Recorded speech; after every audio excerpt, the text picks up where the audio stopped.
یا ایتھا النفس المطمئنہ، اے وہ جان جو مطمئن رہی. یہ تو اس کا لفظی ترجمہ ہوا، لیکن جیسا کہ میں نے عرض کیا انسانی نفسیات کے بہت ہی اہم حقائق ہیں جو اس ایک لفظ کے پردے میں چھپے ہوئے ہیں.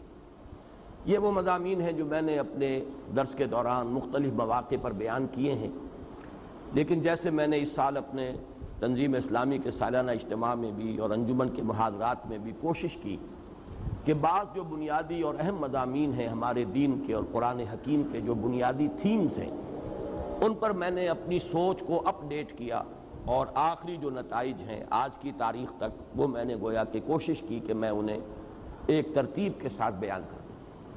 وہی بات میں کرنا چاہتا ہوں اس نفس مطمئنہ کے حوالے سے. نفسیات انسانی کے ضمن میں بعض حقائق جو پہلے وقتاً فوقتاً بیان ہوئے ہیں آج ذرا انہیں ترتیب کے ساتھ اگرچہ اختصار ملحوظ رہے گا.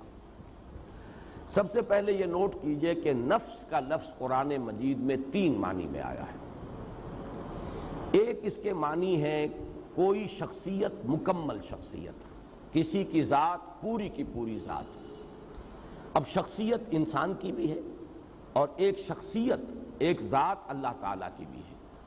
لہذا یہ لفظ اگرچہ انسانی شخصیت کے لیے تو قرآن مجید میں بے شمار مرتبہ آیا ہے، لیکن میں صرف یہ نوٹ کرا لینا چاہتا ہوں کہ اللہ کے لیے بھی لفظ نفس آیا ہے. حالانکہ ایک اعتبار سے یہ لفظ جو ہے گھٹیا معنی میں استعمال ہوتا ہے، یعنی نفس امارہ، لیکن یہ ہے کہ اللہ تعالیٰ کی ذات کے لیے بھی یہ لفظ قرآن مجید میں 4 مقامات پر آیا ہے.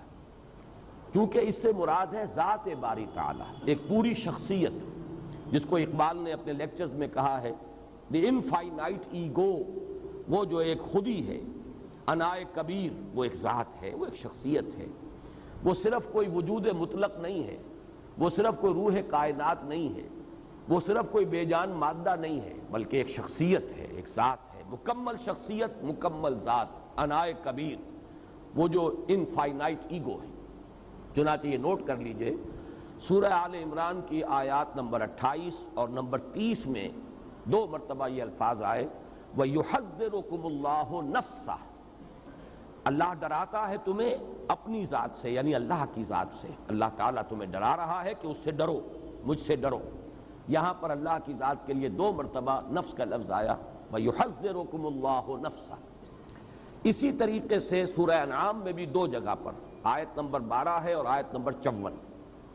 آیت نمبر 12 میں فرمایا کتب علی نفسہ الرحمہ، اللہ تعالیٰ نے اپنی ذات پر واجب کر لی ہے رحمت. رحمت کو اس نے اپنی ذات پر، اپنے آپ پر واجب کر لیا.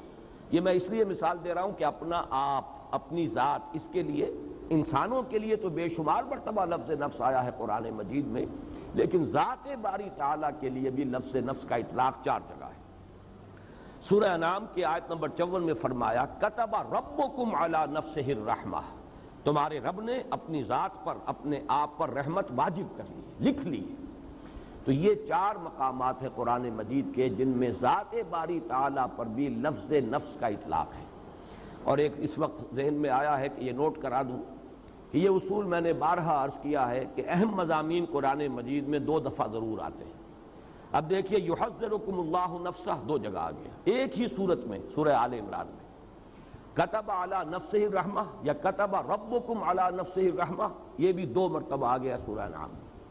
تو ایک مفہوم تو لفظ نفس کا ہے کسی کی شخصیت، کسی کی ذات، پوری کی پوری شخصیت پر لفظ نفس کا اطلاق. دوسرے معنی میں انسان کی شخصیت کے حیوانی پہلو پر اس لفظ کا اطلاق ہوتا ہے. اب اس کے پیچھے وہ پورا فلسفہ جو میں بارہا بیان کر چکا ہوں کہ قرآن مجید سے جو رہنمائی ملتی ہے وہ یہ ہے کہ انسانی شخصیت کمپوزٹ ہے، مرکب وجود ہے انسان کا. ایک اس کا حیوانی وجود ہے، وہ خاکی الاصل ہے، زمین سے، مٹی سے، کرسٹ آف دی ارتھ سے جو ہے یہ وجود میں آیا ہے، کلے سے. اور ایک اس کا روحانی وجود ہے، وہ عالم امر سے متعلق ہے، اس کا ایک خصوصی ربط اور تعلق ہے ذات باری تعالیٰ کے ساتھ. وَنَفَخْتُ فِيهِ مِن رُوحِي، یہ دونوں بڑے متضاد ہیں اپنے تقاضوں کے اعتبار سے بھی اور اپنے اوریجن کے اعتبار سے بھی. ایک کا منبع زمین ہے، ایک کا جو بھی جہاں سے اس کا تعلق ہے وہ عالم علوی ہے، وہ بلند عالم ہے. اس میں یوں سمجھ لیجئے کہ انسانی شخصیت کا جو حیوانی پہلو ہے اس کے لیے لفظ نفس آتا ہے۔ یہی وجہ ہے کہ اس حیوانی پہلو کا اگر خلاصہ اور لب لباب آپ کہیں گے تو وہ ہے جان، حیات، جو حیوانات میں بھی ہے۔ کتے میں بھی جان ہے، بلی میں بھی جان ہے، گھوڑے میں بھی جان ہے، گدھے میں بھی جان ہے، گھاس کے تنکے میں بھی جان ہے۔ یہ تمام جو ہے، چاہے وہ نباتاتی حیات ہو اور چاہے وہ حیواناتی حیات ہو، زمینی حیات جو ہے، اس میں زندگی جو ہے قدر مشترک ہے۔ انسان کا بھی جو حیوانی وجود ہے وہ صرف جسم نہیں، جسم جمع حیات، یہ زندگی جو ہے یہ ہے در حقیقت جو حیوان انسان ہے۔ تو اس کا چونکہ لب لباب جو ہے اس حیوانی وجود کا وہ ہے جان، لائف، حیات، اس لیے سورہ انعام ہی کی آیت نمبر 93 میں فرمایا گیا کہ فرشتے جب روح قبض کرنے کے لیے، جان نکالنے کے لیے آتے ہیں۔ اب یہ روح قبض کرنے کا لفظ بھی میری زبان پر آ گیا غلط العام کے اعتبار سے، حالانکہ اس وقت جان قبض کی جاتی ہے، جان نکالی جاتی ہے، روح کا معاملہ نہیں ہے، وہ ایک علیحدہ بحث ہے۔ اس کے لیے جو الفاظ آئے ہیں اخرجوا انفسکم الیوم تجزون عذاب الہون، نکالو اپنی جانیں، آج تمہیں عذاب دیا جائے گا جو رسوائی والا عذاب ہے، رسوا کن عذاب ہے۔ تو جان جب نکلتی ہے اس حیوانی وجود میں سے تو وجود تو یہی رہ گیا، جسم تو رہ گیا یہ، لیکن جسم تو در حقیقت مٹی کا ایک ڈھیر ہے، مٹی سے آیا ہے۔ اس کا جو اصل حاصل ہے خلاصہ، جیسے کہ کتے میں اس کی جان جو ہے وہ اصل شے ہے، ورنہ اس کے بعد جو ہے گل سڑ جائے گا اور اس کا کوئی حقیقی وجود نہیں ہے۔ اسی طرح حیوانی وجود جو انسان کا ہے اس کا بھی اصل لب لباب جان ہے، حیات ہے، لائف ہے، باقی ورنہ یہ جسم جو ہے یہ تو تحلیل ہو کر اور منتشر ہو کر مٹی میں مل جائے گا۔ تو جان کے لیے بھی اس قرآن مجید میں لفظ اخرجوا انفسکم، نکالو اپنی جانیں۔ اور یہی دوسرا پہلو ہے کہ جس کے لیے سورہ یوسف کی آیت نمبر 53 میں اور جو 13ویں پارے کی پہلی آیت ہے اس میں لفظ آیا ہے ان النفس لامارۃ بالسوء۔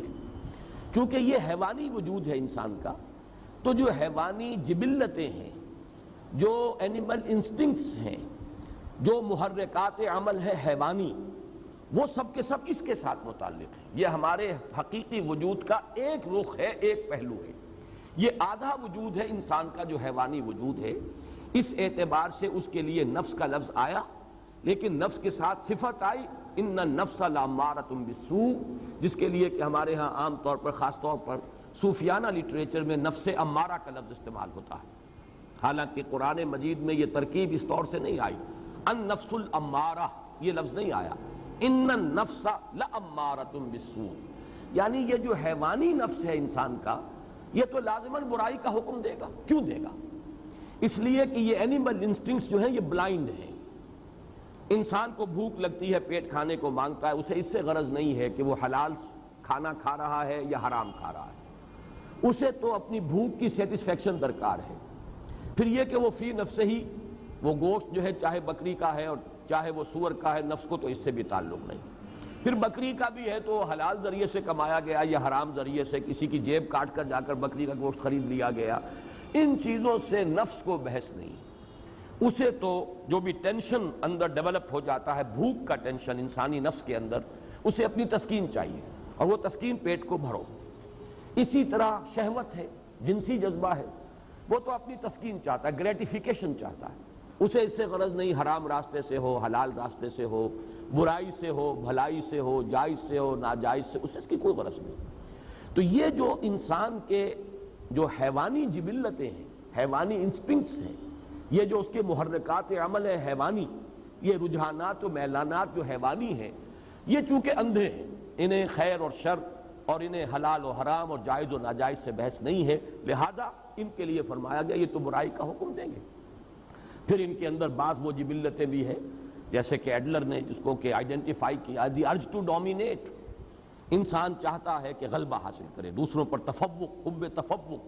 اب اس میں بھی انسان اندھا ہو جاتا ہے، جائز راستے سے ہو، ناجائز سے ہو، لوگوں کے حقوق تلف کر کے ہو، لوگوں پر اپنا جو ہے قہاری اور اپنے جبر کو مسلط کرنے سے ہو، لیکن چاہتا ہے انسان کہ اسے تفوق اور فوقیت حاصل ہو جائے۔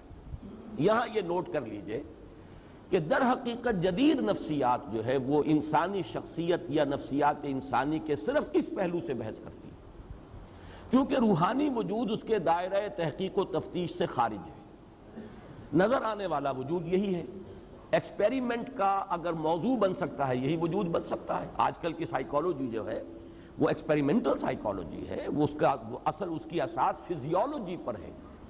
علم عضویات جو ہے، انسان کے جو اعضاء ہیں ان کا وظائف الاعضاء، یہ اس کی بنیاد ہے، اور اس کے لیے سائنٹیفک اب تحقیقات ہوتی ہیں. نظریاتی پہلو اس میں بہت کم رہ گیا ہے، اصل جو ہے عضویاتی پہلو ہے اور سائنٹیفک اور حقائق کے پہلو ہیں. تو ظاہر بات ہے اس کا موضوع بنے گا انسان کا یہ حیوانی وجود. یہی ہے کہ جس کو آپ دیکھ سکتے ہیں، اس کی تحلیل کر سکتے ہیں، اس کا تجزیہ کر سکتے ہیں. تو یہ جو موضوع ہے جدید نفسیات کا، اس میں کوئی شک نہیں کہ ماننا پڑتا ہے کہ بہت سے ماہرین نفسیات جو ہیں، جدید نفسیات کے ماہر، انہوں نے واقعتاً بڑی گہرائی میں مشاہدہ کیا ہے. اگرچہ جو اس پر انہوں نے پھر جو نظریات ڈیولپ کیے ہیں، چونکہ یکرخا مطالعہ ہے ان کا، انسان کی پوری شخصیت تو ان کے موضوع غور و فکر کا موضوع ہی نہیں ہے. انسان کا جو روحانی وجود ہے وہ ان کے دائرہ تحقیق و تجسس میں آتا ہی نہیں، لہذا وہ یک طرفی بات ہے. جیسے کہ دجال کے بارے میں، فتنہ دجالیت کے بارے میں کہا کہ وہ یک طرفہ ایک ترقی ہے انسان کی. مادی علم کی ترقی ہو رہی ہے، ٹیکنالوجی کی ترقی ہو رہی ہے، روحانیات و اخلاقیات جو ہیں وہ پستی میں چلے جا رہے ہیں. ایک آنکھ والا معاملہ ہے، وہ آنکھ خوب کھلی ہوئی ہے. چاہے وہ فرائیڈ ہو، چاہے وہ ایڈلر ہو، چاہے وہ میکڈوگل ہو، چاہے وہ ینگ ہو، چاہے وہ مارکس ہو، ان تمام مفکرین نے نفسیات انسانی کا جو جائزہ لیا ہے تو ایکویٹی آف آبزرویشن جس کو ہم کہیں گے، ایکویٹی آف ویژن، دیکھا بہت ہے، بہت ایکیوٹلی مشاہدہ کیا، اس میں کوئی شک نہیں. لیکن یہ کہ اس پر پھر جو نظریات انہوں نے بنائے ہیں میں ان کی تائید نہیں کر رہا. اس وقت جو تحسین کر رہا ہوں وہ صرف ان کے گہرے مشاہدے کی.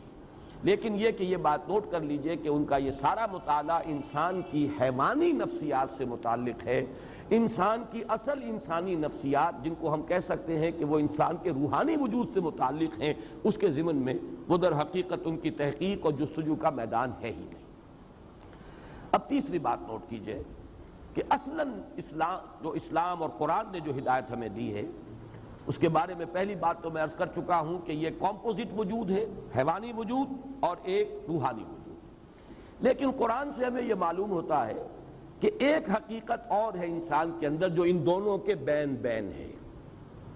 انسان کا ایک وجود روحانی وجود، ایک حیوانی وجود، حیوانی داعیات، حیوانی محرکات، حیوانی رجحانات، حیوانی میلانات، حیوانی محرکات عمل.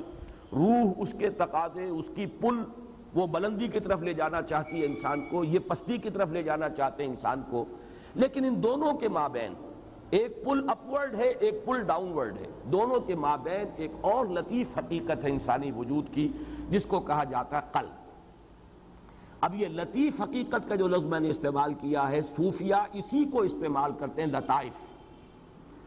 لطائف ثلاثہ کا میں قائل ہوں کہ قرآن مجید سے مجھے ان کا ثبوت ملا ہے.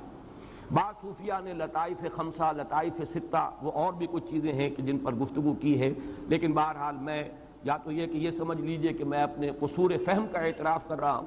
بہرحال مجھے قرآن مجید کے اندر ان کا سراغ نہیں ملا. نفس جس کے بارے میں پوچھ چکا، اور جدید ماہرین نفسیات کی ساری گفتگو، بحث، تفتیش، تجسس وہ صرف اسی سے متعلق ہے. لطیفہ روح جو بلند ہے اور لطیفہ قلب. اب میں آپ کو پہلے یہ عرض کر دوں کہ ان کا ایک بڑا ہی ایک ربط قائم ہوتا ہے جو فرائیڈ نے جو 3 لیولز معین کیے ہیں انسانی شخصیت کے. اور یہ میں نے جیسا کہ ابھی عرض کیا کہ میں اس کے مشاہدے کی گہرائی کا اور ایکویٹی آف آبزرویشن کا بہت قائل ہوں. اگرچہ جو نظریات اوپر اس نے بنائے ہیں وہ بڑے گمراہ کن ہیں، لیکن بنیادی آبزرویشن صحیح ہے.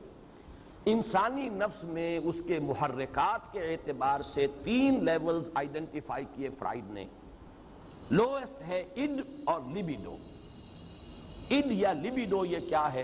یہ حیوانی جبلتیں، حیوانی تقاضے، انسان کا جو حیوانی وجود ہے اس کا جو میلان ہے، اس کا جو رجحان ہے، یہ کیا ہے؟ اڈ اور لیبیڈو، جس کا تعلق ہے بطن سے، فرج سے، حیوانی تقاضوں سے. اس سے بلند تر سطح پر وہ کہتا ہے ایگو، خودی.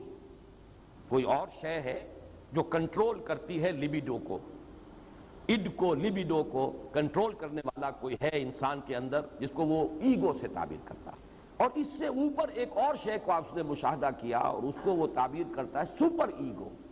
اس ایگو سے اوپر بھی ایک ایگو ہے، ایک اور بلند تر خودی ہے ایک خودی عام ہے اور ایک خودی اس سے بھی بلند ہے، سپر ایگو۔ اس سپر ایگو کی جو توجیہ اس نے کی ہے وہ گمراہ کن ہے۔ لیکن میں جو اس وقت اس کی طرف تعریف کر رہا ہوں وہ اس اعتبار سے کہ 3 لیولز کو جو اس نے آبزرو کیا اور آئیڈینٹیفائی کیا، یہ بھی اس کے مشاہدے کی گہرائی جو ہے اور اس کے اوپر دلالت کرتا۔ ان لطائف ثلاثہ جو کورسپونڈنگلی قرآن مجید میں آئے ہیں، وہ نفس امارہ یا حیوانی نفس، یہ ہے اِڈ یا لیبیڈو۔ ایگو یہ قلب ہے، لطیفہ قلب، اور سپر ایگو یہ در حقیقت لطیفہ روح ہے۔ یہ 3 لطائف ہیں انسان کے اندر۔ اب نوٹ کیجئے اس کو، روح کا مسکن ہے قلب، روح مکین ہے قلب کی، اور باقی پورا وجود حیوانی جو ہے وہ گویا کہ وہ انسان کے اِڈ یا لیبیڈو سے عبارت ہے، وہ نفس امارہ ہے۔ اب قرآن مجید جو ہمارے سامنے حقائق بیان کرتا ہے، ان کو اگر اس ترتیب سے میں بیان کروں تو یوں ہے کہ قلب منبع ارادہ ہے۔ ہمارے وجود میں ارادہ جو ہے اس کا منبع اور سرچشمہ دل ہے، قلب۔ وہ جو غالب نے کہا جانتا ہوں ثواب طاعت و زہد پر طبیعت ادھر نہیں آتی، دل نہیں مانتا، دل نہیں راغب ہو رہا، دل مان جائے تو بس پھر تو ہر معاملہ درست ہو جائے گا۔ یہ دل جسے ہم کہتے ہیں یہ قلب منبع ارادہ ہے۔ البتہ اس قلب کے اوپر، اور دیکھیے لفظ قلب کیا ہے، قلب کا مادہ ہے جس کے معنی ہے بدلنا۔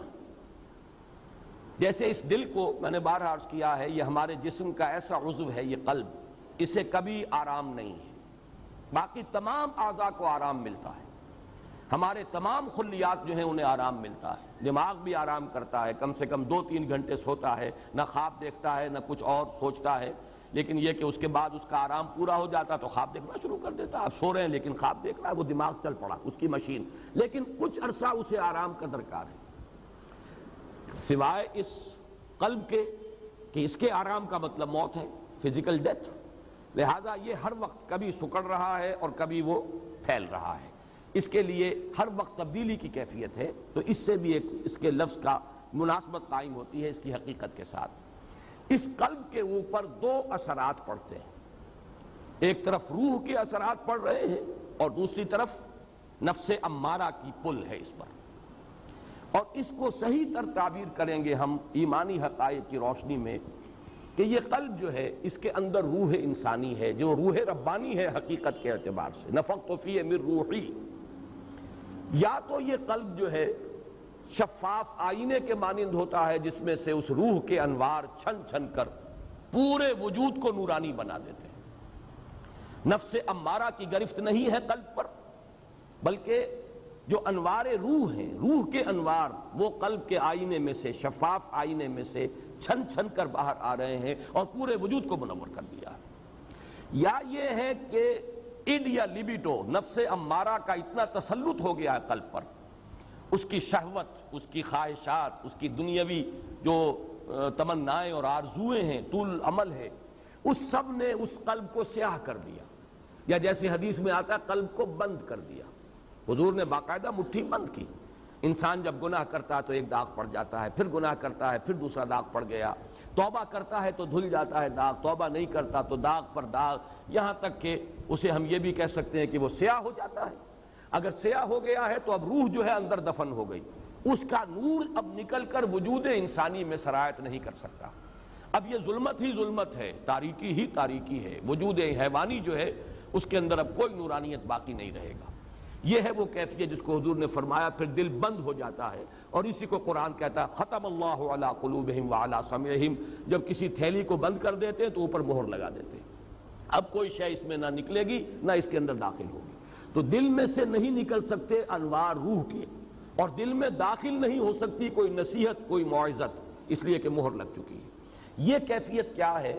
یہ وہ کیفیت ہے کہ قلب انسانی پر فیصلہ کن غلبہ ہو گیا ہے، جو حیوانی میلانات ہیں، ظلمات نفس ہیں، انہوں نے ایسا تسلط کر لیا ہے کہ یا تو یوں کہیے کہ اس پر کوٹنگ آ گئی ہے، سختی آ گئی ہے دل کے اوپر، یا وہ دل کا جو باہر کا حصہ ہے وہ اتنا سیاہ ہو گیا ہے، اتنا بند ہو گیا ہے دل کہ اب اندر جو روح ہے وہ دفن ہو کر رہ گئی۔ اس کو نوٹ کر لیجئے، لفظ دفن میں خاص طور پر استعمال کر رہا ہوں اس لیے کہ ذرا آگے ہم چلیں گے قد افلح من زکاہا وقد خاب من دساہا. دسا یا دسو کے معنی ہے کسی شے کو دفن کر دینا.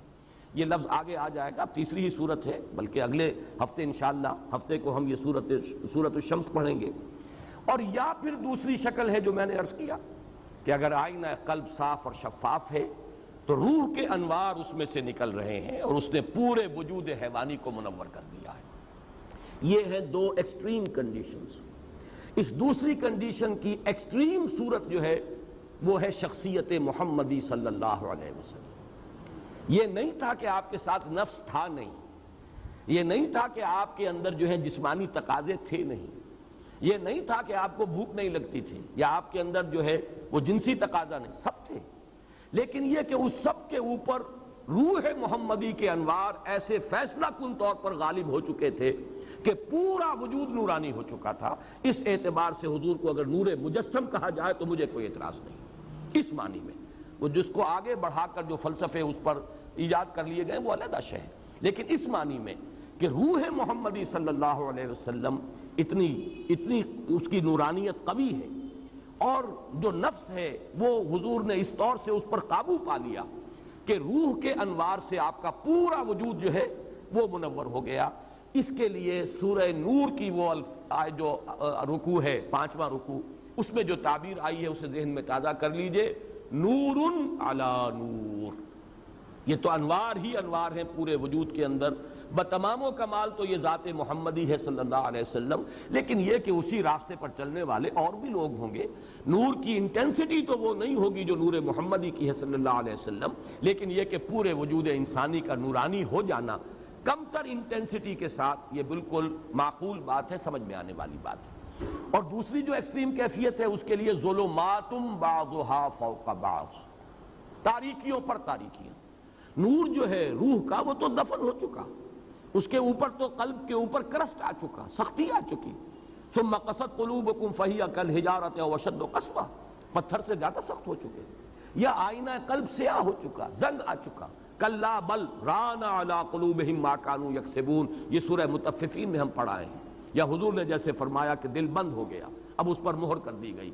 یہ ہے ظلمات بعضها فوق بعض. البتہ ایک تیسری کیفیت ہے بین بین. یہ قلب جو ہے کبھی ادھر کبھی ادھر. آپ یوں سمجھیے کہ 90% انسان اسی کیفیت میں ہوں گے. وہ لوگ کہ جن پر اس طریقے سے حیوانیت کا غلبہ ہو چکا ہو کہ کوئی خیر کا وجود ہی نہ رہے، یہ بھی ایکسٹریم لوگ کم ہوتے ہیں. کوئی نہ کوئی جھوٹی نیکی، ملمے کی نیکی، دکھاوے کی نیکی، ڈاکوؤں کے ہاں، جیب کتروں کے ہاں، بستہ الف اور بستہ بے کے بدماشوں کے ہاں، رنڈیوں کے ہاں، یعنی آبرو باختہ عورتوں کے ہاں ہوتی ہے کوئی نہ کوئی. محرم آیا تو کالے کپڑے پہن کر اور وہ سبیلیں لگائیں گی اور آئیں گی اور تازیوں میں کچھ نہ کچھ ہے اپنے نفس کو دھوکہ دینے کے لیے. کوئی نہ کوئی خیر جو ہے اس کا انسان اہتمام کرتا ہے. اسی کا ذکر آ رہا ہے سورہ بلد میں. اہلکت مالا لبدا، میں نے تو بڑا مال لگا دیا، خرچ کر دیا. میں نے تو خیر کے کاموں میں، بھلائی میں، مسکینوں کو کھلانے میں بڑے بڑے لنگر کھولے. یہ سب کام ہے کس کے ساتھ؟ بدی کے ساتھ. بدی بھی ہے، حرام خوری بھی ہے، سمگلنگ بھی ہو رہی ہے، اور بھی جو بھی سودی کاروبار بھی ہو رہا ہے، لیکن مسجدوں کو چندے بھی دیے جا رہے ہیں، دارالعلوموں کی سرپرستی بھی ہو رہی ہے.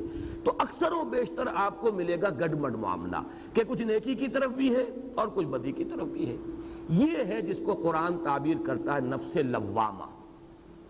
لا اقسم بیوم القیامہ ولا اقسم بالنفس اللوامہ. اس لیے کہ یہ روح جو ہے اس کا اثر کیا ہوتا ہے انسان پر؟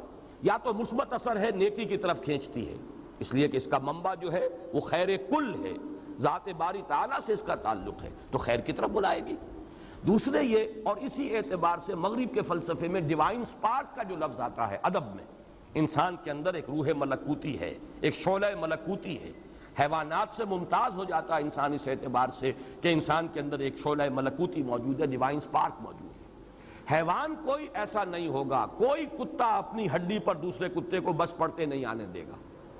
لیکن انسان ہو سکتا ہے کہ ایک روٹی اس کے پاس ہو اور کوئی اور بھوکا آئے تو وہ آدھی اس کو دے دے یا چوتھائی دے دے، کچھ نہ کچھ دے دے. معلوم ہوا کہ انسان حیوان سے ممیز ہے، انسان کے اندر کوئی اور شے ہے، حیوانی جبلتوں اور حیوانی تقاضوں سے بلند تر کوئی حقیقت انسان کی ہے، جس کو کہ مغرب کے ادیبوں نے بھی مانا، اسے کہا ہے کہ وہ ڈیوائن سپارک ہے. بہرحال نفس یہ جو روح ہے انسان کے اندر، اس کا مثبت تقاضا کیا ہے؟ خیر کی طرف دعوت، اور منفی اس کا مظہر کیا ہے؟ جب انسان کسی برے کام کا ارتکاب کرتا ہے تو ملامت، اسی کو آپ کہتے ہیں کانشنس، اسی کو آپ کہتے ہیں ضمیر، اسی کو قرآن نے کہا ہے نفس لوامہ، لا اقسم بیوم القیامہ ولا اقسم بالنفس اللوامہ، یہ نفس لوامہ ہے۔ تو گویا کہ یہ جو ہماری صوفیانہ اصطلاحات ہیں، نفس امارہ سے مراد ہمارا حیوانی وجود، جو بلائنڈ ہے اسے خیر شر سے، حلال حرام سے، جائز ناجائز سے کوئی بحث نہیں۔ اگر یہ غالب آ گیا تو ظلمات بعضها فوق بعض، کوئی ملمے کی نیکی بھی نظر نہیں آئے گی، جھوٹ موٹ کی بھی کوئی روشنی نظر نہیں آئے گی۔ اور دوسرا کیا ہے؟ اگر انسان کچھ خیر کی طرف بھی چلتا ہے اپنی روح کے تقاضے کے تحت، اور اگر کوئی برا کام کرتا ہے، نفس کا غلبہ ہو گیا، شہوات کا غلبہ ہو گیا، خواہشات کا غلبہ ہو گیا، بری حرکت سرزد ہو گئی، تو پھر اندر سے وہ روح جو ہے ملامت کرتی ہے، وہ ضمیر جو ہے مائی کانشنس از بائٹنگ می، میرا ضمیر مجھے ملامت کر رہا، یہ نفس لوامہ ہے۔ اس کو تعبیر کرتے ہیں یہ نفس کی اس سے ایک بہتر اور اعلیٰ تر شکل ہے۔ بلند ترین شکل جو ہے وہ نفس مطمئنہ، جبکہ انسان کی روح کو تمکن حاصل ہو جائے وجود انسانی پر۔ نفس ہے لیکن نفس اب انسان کو ڈکٹیٹ نہیں کر سکتا، غلط راستے پر نہیں لے جا سکتا، جس کو حضور نے تعبیر کیا ہے، چونکہ اس کی کامل مثال میں عرض کر چکا ہوں، صرف ذات محمدی ہے صلی اللہ علیہ وسلم، کہ حضور نے جب فرمایا کہ ہر انسان کے ساتھ ایک شیطان ہوتا ہے، اور کسی نے بڑی ہمت کی جو پوچھ لیا کہ حضور کیا آپ کے ساتھ بھی شیطان ہے؟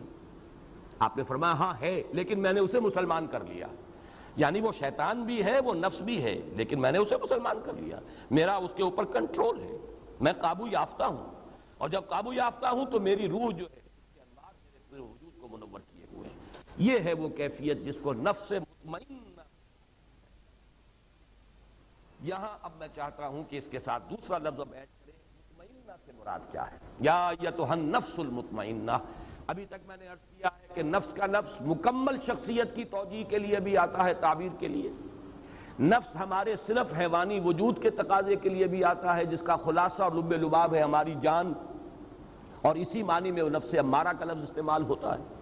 پھر نفس بحیثیت کل جب آئے گا تو نفس مطمئنہ، یہ پوری انسانی شخصیت کی وہ کیفیت کہ جس میں انسان کا لطیفہ روح جو ہے اس درجے غالب آ چکا ہے پورے وجود پر کہ وہ لطیفہ نفس جو ہے وہ ہوتے ہوئے بھی غیر مؤثر ہو گیا، اور تمکن حاصل ہو گیا اس کے پورے وجود پر، حکمرانی اور تسلط جو ہے وہ ہو گیا ہے اس کے روحانی وجود کا۔ اب مطمئنہ کسے کہتے ہیں؟ اطمئنان، یہ ہم اردو میں اس کو لکھتے ہیں تو اطمینان لکھتے ہیں یہ کے ساتھ، عربی میں اصل میں یہ لفظ ہے اطمئنان حمزہ کے ساتھ۔ هو الاستقرار والثبات، کسی چیز پر جم جانا، یہ ہے در حقیقت اطمینان کا اصل مطلب۔ اس اطمینان کے دو رخ ہیں، اور یہ میں اس مرتبہ اپنے حقیقت ایمان والی بحث میں ایمان کا امن سے تعلق اس میں تفصیل سے بیان کر چکا ہوں اس مرتبہ کے محاضرات میں۔ انسان کو دو قسم کے اطمینان درکار ہیں، ایک ذہنی اطمینان، اور اس کو ہم ذہنی سکون سے بھی تعبیر کرتے ہیں، ایک قلبی اطمینان یا قلبی سکون، اسے اطمینان کہیں، سکون کہیں، امن کہیں، تینوں الفاظ یہاں ہم معنی ہو جائیں گے۔ ذہنی اطمینان، قلبی اطمینان، ذہنی سکون، قلبی سکون، ذہنی امن اور قلبی امن۔ ذہنی امن کیا ہے؟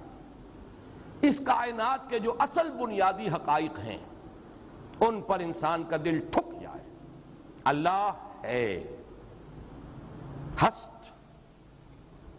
اللہ ہے، مجھے یقیناً اس کے حضور میں جانا ہے، میں وہیں سے آیا ہوں، انا للہ و انا الیہ راجعون، میری اصل زندگی آخرت کی زندگی ہے، مرنے کے بعد جی اٹھنا ہے۔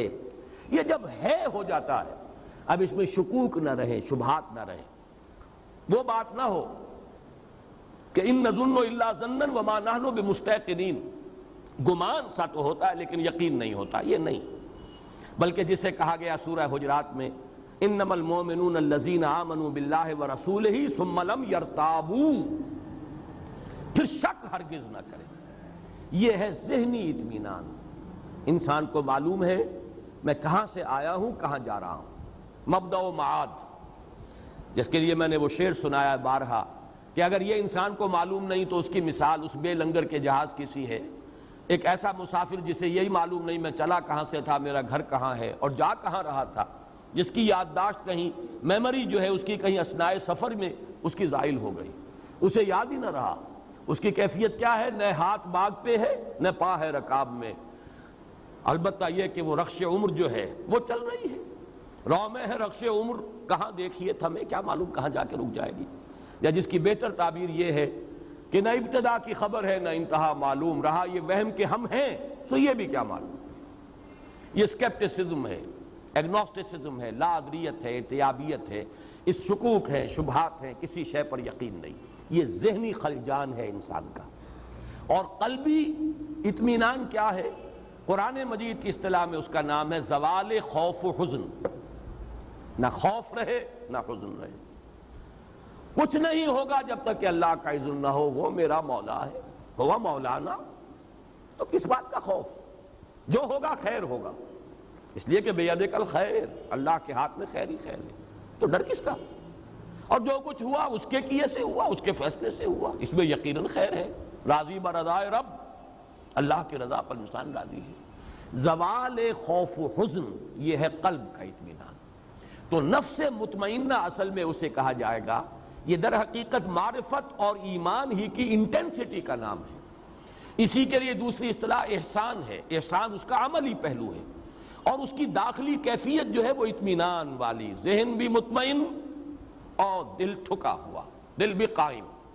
اس کے اندر خوف اور حزن کے کیفیتیں جو ہیں وہ سوائے جیسے کہ میں نے کل عرض کیا تھا ایک طبعی سا اثر، اگر کسی چیز نے کاٹا ہے ایک دم ہاتھ جو ہے آپ کا ہل گیا، درد محسوس ہوا، ٹھیک ہے، یہ طبعی اثر ہے اس کا، لیکن نفسیاتی اثر نہیں کہ اس کی وجہ سے کوئی غم لاحق ہو جائے، کوئی انسان کے اوپر جو ہے مایوسی کی کیفیت طاری ہو جائے، کوئی زبان سے اللہ کے لیے شکوہ اور شکایت کے الفاظ نکل جائیں، نالا و شیون، یہ نہیں، بلکہ یہ کہ اس کے اوپر ضبط ہے مکمل۔ یہ ہے در حقیقت زوال خوف و حزن۔ الا ان اولیاء اللہ لا خوف علیہم ولا هم یحزنون۔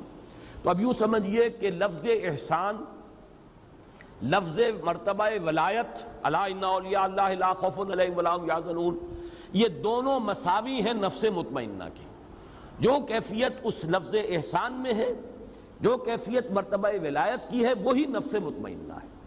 البتہ اب آخری بات جو اس کے لیے میں عرض کرنا چاہتا ہوں وہ یہ ہے، اس صورت میں خاص تعلق کیا ہے اس نفس مطمئنہ کا؟ یا ایتھا النفس المطمئنہ، اس کا تعلق اس صورت کے ساتھ کیا ہے وہ نوٹ کر لیجئے۔ اب میں نے عرض کیا تھا اس سورہ مبارکہ یعنی سورۃ الفجر کی بنیادی مرکزی اہم ترین آیات کیا ہیں؟ فَأَمَّا الْإِنسَانُ إِذَا مَا ابْتَلَاهُ رَبُّهُ فَأَكْرَمَهُ وَنَعَّمَهُ فَيَقُولُ رَبِّي أَكْرَمَنِ وَأَمَّا إِذَا مَا ابْتَلَاهُ فَقَدَرَ عَلَيْهِ رِزْقَهُ فَيَقُولُ رَبِّي أَهَانَنِ۔ اور میں نے کل لفظ ایک استعمال کیا تھا کہ پینڈولم ہے، جیسے اب تو وہ گھنٹے رہے نہیں، وہ جو کوئی بڑا گھنٹا جو ہے دیواروں پر ہوتا تھا اور اس کا پینڈولم کبھی دائیں بائیں مسلسل چل رہا ہے۔ یہ پینڈولم سمجھیے کہ انسان پر جو حالات وارد ہوتے ہیں اس دنیا میں، اگر خوشگوار حالات ہیں، کھانے کو فراوانی سے مل رہا ہے، آسائش ہے، آرام ہے، شہرت بھی اچھی ہے، دنیا میں عزت بھی ہے، اب خوش ہے انسان، دل کی کلی کھلی ہوئی ہے۔ ذرا تکلیف آ گئی، ذرا مصیبت آ گئی، تنگی آ گئی، کوئی اور کسی اعتبار سے نقصان ہو گیا، اب انسان پر گھٹن طاری ہو گئی اور اس کی ایک مایوسی کی سی کیفیت طاری ہو گئی، یا تو پھولے نہیں سما رہا یا مایوس ہو گیا۔ یہ ہے پینڈولم۔ جتنا جتنا اس پینڈولم کا سوئنگ زیادہ ہوگا اتنا ہی انسان معرفت سے محروم اور حقیقت سے محجوب ہے۔ یہ انورسلی پروپورشنل ہوگا معاملہ، جتنی معرفت میں بلندی ہوگی، ترقی ہوگی، پینڈولم کا سوئنگ کم ہو جائے گا، یہاں تک کہ معرفت کا ایک مقام وہ آئے گا چٹان کے مانند انسان کھڑا ہوگا، کوئی کیفیت اس پر اثر انداز نہیں ہو رہی، جیسے چٹان ہے، کوئی بہت منہ زوردار دریا ہے اور اس کی موجیں آ کر تھپیڑے لگا رہی ہیں، اس چٹان کو کوئی نقصان نہیں، اس پر کوئی اثر نہیں۔ یا کوئی بڑا سا پتھر بھی آ گیا لڑکتا ہوا پانی کے اندر، دریائے کنہار میں تو نظر ہی آ جائے گا آپ کو، لیکن اس چٹان سے کیا کرے گا؟ سر پھوڑے گا اور خود چل دے گا، خود ٹوٹ جائے گا، چٹان کو کچھ نہیں کہہ سکتا۔ وہ چٹان کے مانند بدلتے ہوئے حالات میں انسان اگر قائم ہے، یہ ہے نفس مطمئنہ۔ خوشی آ گئی تو ٹھیک ہے، اللہ کا فضل ہے، اللہ کا شکر ہے، لیکن یہ کہ اس کے اوپر اترانا، فرح فخور، نہیں، یہ کیفیت نہیں ہو سکتی۔ اسی طرح تکلیف آ گئی، اللہ کی طرف سے ہے، آزمائش ہے، اس میں بھی میرا کوئی خیر مضمر ہے۔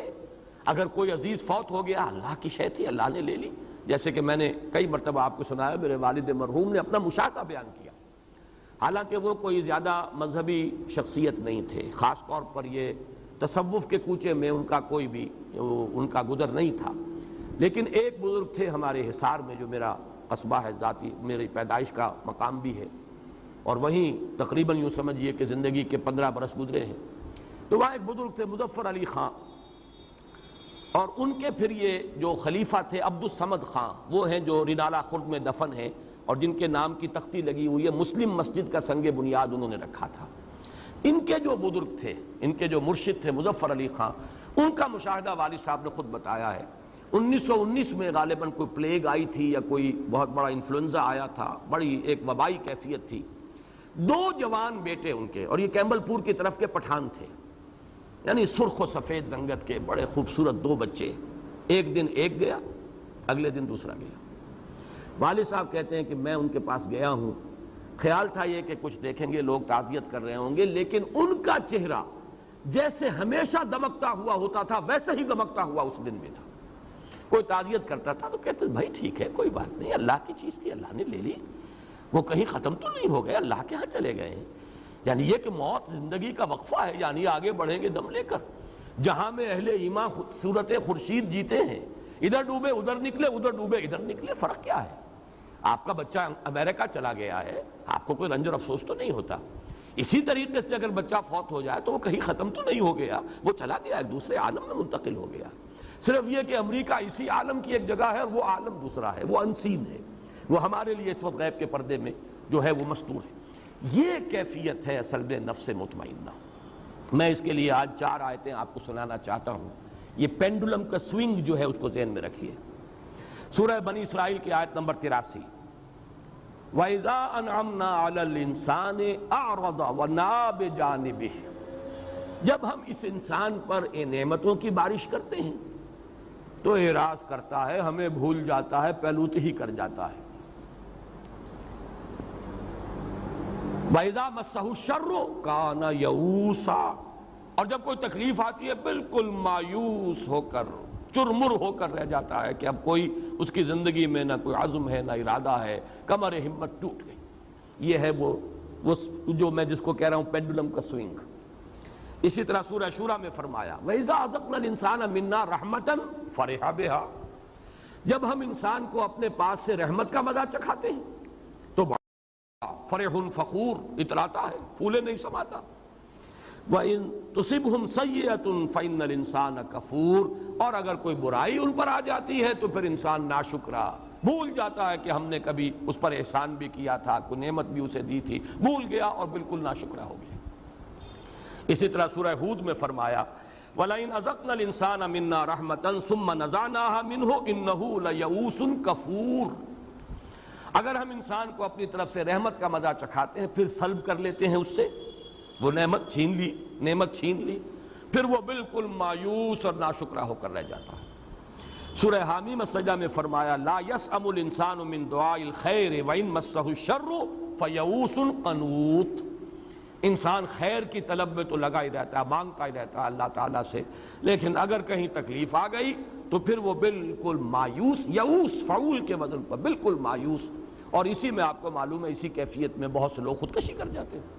یئوس کفور اور یئوس قنوط، بالکل نا امید، اللہ تعالیٰ کی رحمت سے بالکل آس توڑ دینے والا۔ یہ ہے اصل میں وہ پینڈولم کا سوئنگ۔ یہ سوئنگ جتنا زیادہ ہے انسان معرفت سے اتنا ہی محروم ہے، محجوب عن الحقائق۔ جتنی معرفت بڑھتی چلی جائے گی، ایمان کی روشنی سے باطن منور ہوتا چلا جائے گا، اتنا ہی یہ پینڈولم جو ہے اس کی سوئنگ کم ہو جائے گی، یہاں تک کہ ایک مقام وہ بھی ہے کہ چٹان کے مانند انسان کھڑا ہو۔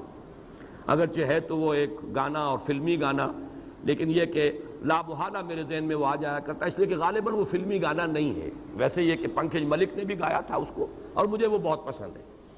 اب تو اگرچہ سال بیت گئے، کبھی سننے کا موقع نہیں ہوا، لیکن سہگل کی آواز میں بھی سردی گرمی نرمی سختی ایک سانچے میں ڈھال، جگ میں چلے پون کی چال۔ جیسے ہوا چلتی ہے انسان دنیا میں ایسے رہے، ہوا متاثر نہیں ہوتی، سردی گرمی نرمی سختی، کبھی نرمی آ گئی کبھی سختی آ گئی، کبھی گرمی آ گئی کبھی سردی آ گئی، لیکن متاثر نہ ہو انسان۔ بازار سے گزرا ہوں خریدار نہیں ہوں، ایسے گزر جاؤ۔ یہی بات ہے جس کو مختلف پیرایوں میں کہا گیا ہے۔ کافر کی یہ پہچان کے آفاق میں گم ہے، اور مومن کی یہ پہچان کے گم اس میں ہے آفاق۔ ہوا جو ہے وہ اوپر ہی اوپر چل رہی ہے، وہ بدلتے ہوئے حالات سے زیادہ متاثر نہیں ہوتی، لیکن زیادہ صحیح لفظ اس کے لیے چٹان ہے۔ چٹان کے مانند انسان کا اندرونی شخصیت کھڑی ہوئی ہو، متاثر نہ ہو بدلتے ہوئے حالات سے۔ یہ ہے یا ایتھا النفس المطمئنہ، اس کے لیے وہ نوید ہے، اس کے لیے خوش آمدید تہنیت۔ ارجعی الی ربک راضیۃ مرضیہ، یہ الفاظ بارہا آئے ہیں۔ رضی اللہ عنہم ورضوا عنہ، اللہ ان سے راضی وہ اس سے راضی۔ دنیا میں بھی راضی برضائے رب تھے، اور آخرت میں بھی اللہ تعالیٰ انہیں راضی کر دے گا۔ وَلَسَوْفَ يُعْطِيكَ رَبُّكَ فَتَرْضَىٰ وَلَسَوْفَ يَرْضَىٰ، سورۃ اللیل ختم ہوگی اس پر، وَلَسَوْفَ يَرْضَىٰ، اور سورۃ الضحیٰ میں آئے گا وَلَسَوْفَ يُعْطِيكَ رَبُّكَ فَتَرْضَىٰ۔ بندے سے اللہ راضی اور بندہ اپنے رب سے راضی۔ اس دنیا میں راضی برضائے رب، بروں کشید ز پیچا کہ ہست و بود مرا، چہ اقدہا کے مقام رضا کشود مرا۔ دنیا میں اللہ کے رضا پر راضی رہو گے، اللہ وہاں تمہیں راضی کر دے گا۔ یہ یا ایتھا النفس المطمئنہ ارجعی الی ربک راضیۃ مرضیہ فادخلی فی عبادی، اب داخل ہو جا میرے خاص بندوں میں، میرے مقربین بارگاہ میں، ان کے زمرے میں، صدیقین کا جو مقام ہے۔ جیسے کہ فرمایا گیا جو اللہ اور اس کے رسول کی اطاعت کو اپنے اوپر لازم کر لے، فَأُولَٰئِكَ مَعَ الَّذِينَ أَنْعَمَ اللَّهُ عَلَيْهِم مِّنَ النَّبِيِّينَ وَالصِّدِّيقِينَ وَالشُّهَدَاءِ وَالصَّالِحِينَ وَحَسُنَ أُولَٰئِكَ رَفِيقًا۔ آؤ اب تم شامل ہو جاؤ میرے ان بندوں میں، میرے جو خاص مقربین بارگاہ ہیں۔ وَادْخُلِي جَنَّتِي، اور داخل ہو جاؤ میری جنت میں۔ یہاں لفظ جنتی جو ہے یہ میرے نزدیک اس بلند ترین جنت کی تعبیر کے لیے لفظ آیا ہے، میری جنت۔ میں نے جیسا کہ کل عرض کیا تھا، اور اس کے لیے بھی آج میں حوالہ دینا چاہتا ہوں، اس لیے کہ ذہن میں آیا کہ وہ حوالہ بھی اس وقت نوٹ کرا دوں۔ جنت کے بارے میں قرآن مجید میں سورہ حدید میں تو فرمایا گیا اس جنت کا پھیلاؤ آسمان اور زمین جتنا ہے۔ سابقوا الی مغفرۃ من ربکم وجنۃ عرضھا کعرض السماء والارض، مسابقت کرو، دوڑو، ایک دوسرے سے آگے نکلو اپنے رب کی مغفرت کے حصول کے لیے اور اس جنت کے حصول کے لیے کہ جس کا پھیلاؤ، جس کا عرض جو ہے آسمان اور زمین جتنا ہے۔ یہاں پھر نوٹ کیجئے وہ اصول کے اہم مضامین قرآن مجید میں 2 دفعہ ضرور آتے ہیں۔ یہی آیت ہے صرف ایک لفظ، 2 الفاظ کے فرق کے ساتھ۔ سارعو، سابقو کے بجائے سارعو، مسارعت بھی یہی ہے، دوڑ میں ایک دوسرے سے آگے نکلنا۔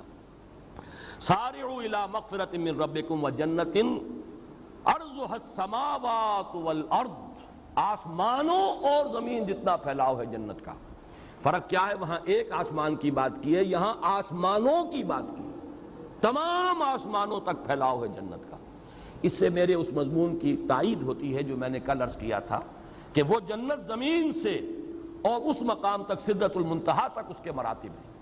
زمینی جنت عرضھا السماوات والارض، زمین اور آسمان، اور آسمانوں میں 7ویں آسمان پر ہے وہ سدرۃ المنتہا، جس کے بارے میں فرمایا گیا اندہا جنت الماوا، وہ جنت الماوا اس کے قریب ہے، اس کے پاس ہے۔ تو یہ جنت کے مختلف مدارج اور ہیں، درجات ہیں کہ جو زمین سے لے کر اور وہ سدرۃ المنتہا تک پھیلے ہوئے ہیں۔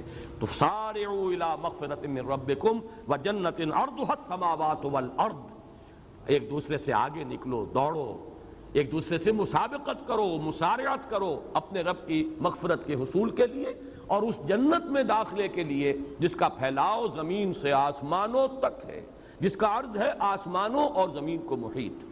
اللہم ربنا اجعلنا منہم، اللہ تعالی ہمیں ان میں داخل فرمائے۔ اللہم انا نسألک الجنہ ونعوذ بک من النار۔ کمایا